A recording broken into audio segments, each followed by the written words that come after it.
Alright, today I'm going to give you guys some tips on how to remove wheel locks without the key. There's several different ways, so I'm just going to go over a few. I just removed this one here, and this is the socket I used. It's basically just threaded backwards for when you use your impact in reverse, it's going to screw on.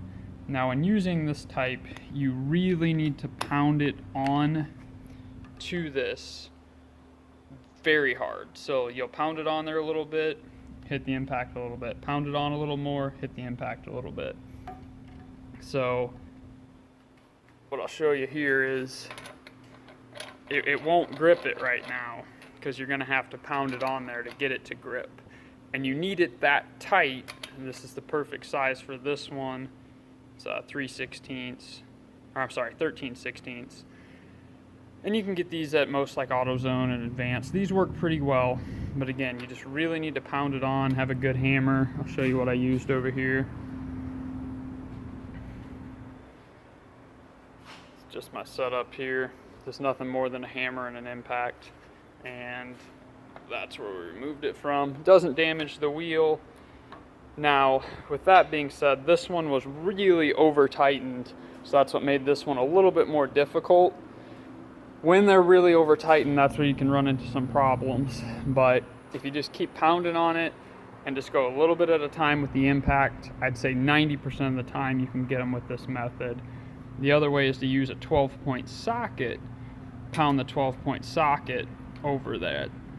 And what that does is it'll actually grab the slots. Even though they're not spaced evenly like a 12-point, it'll still go in there and grab the slots. That works really well. Also, you just got to play around with what size, like a 20mm 12-point would have worked well with that. Here's some other ones that I've removed. So this type, these are all other ones I removed with no key.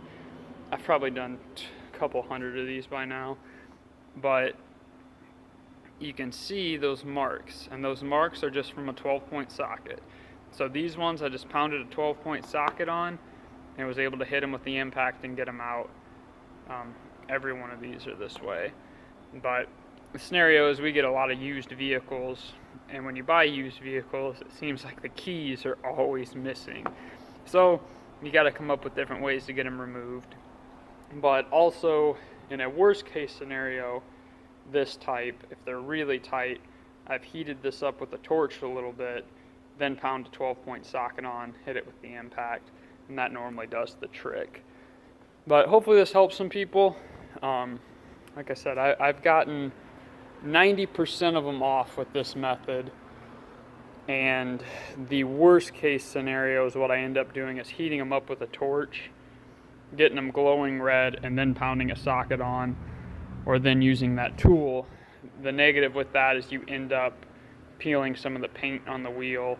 You've got to sand it down and repaint it. That does happen once in a while, but honestly, I think one time ever did I have to completely torch the lock off.